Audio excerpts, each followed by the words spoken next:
Hello guys, good morning, kamusta kayo? Guys, magluluto tayo ngayon ng sinanglay. Ito ay originate from Bicol. So guys, samahan niyo ako kung paano magluto ng sinanglay. So ito yung mga pangunahing sangkap ng sinanglay.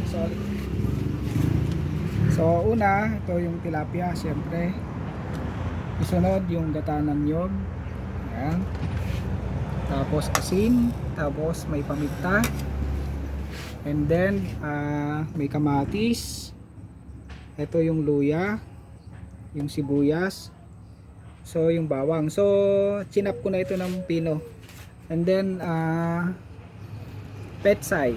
So ayan. So una natin gagawin guys, ibabalot natin yung tilapia. Sabay imimix natin tong mga sangkap. So mix natin guys. Mix natin. So pagkatapos natin ma-mix,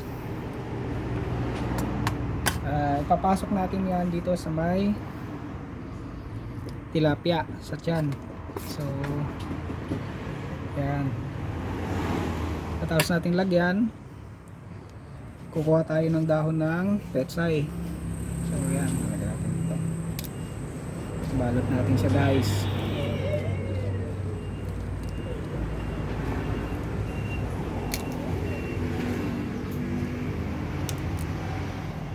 So yan, ganyan lang guys, balot na.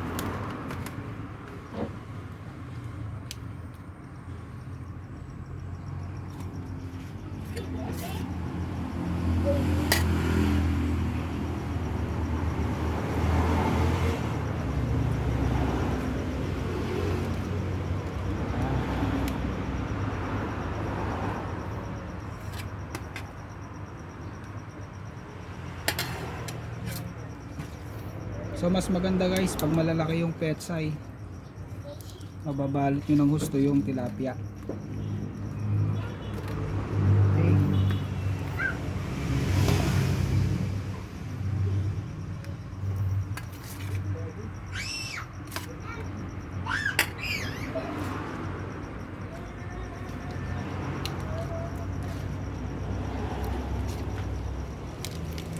So pag nabalot nyo na guys lahat, yan. So lagay na natin itong asin saka yung paminta dun sa gata. So ayan. Tapos siyempre yung kamatis, sibuyas, bawang, then luya. So yung mga natirang petsay, so ilagay na natin dito guys sa ibabaw. Tapos lagay na natin itong tilapia. Yan. Yan.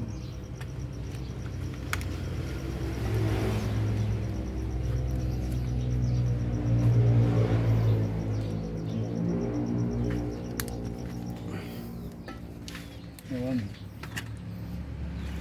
Then yung natirang mga sangkap, kamatis, luya, bawang,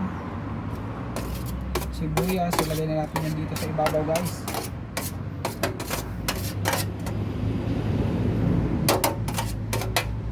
Yun.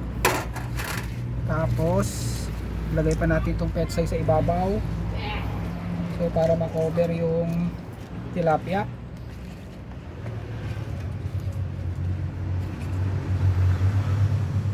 So sili, sili. Ayan. Tapos isalang na natin guys.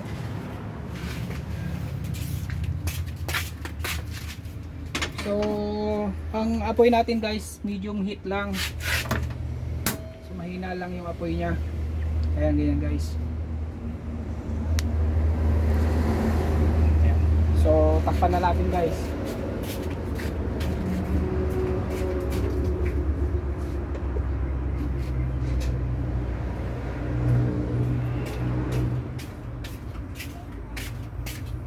Takpan natin.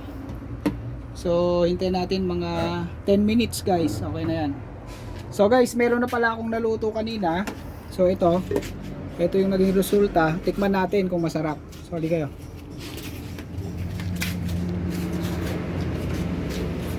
Okay guys. Sarap. Tikman natin yung tilapia.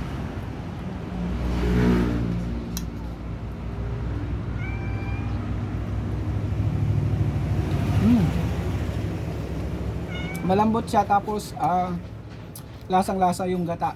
So subukan natin, mix natin ng petsay, tapos yung kamatis, tapos luya. Mix natin siya.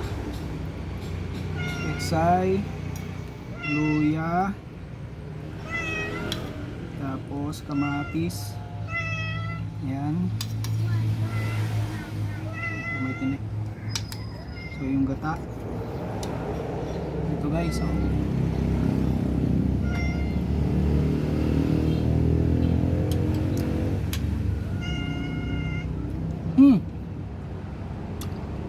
Lasang-lasa yung gata, tapos yung luya, yung kamatis.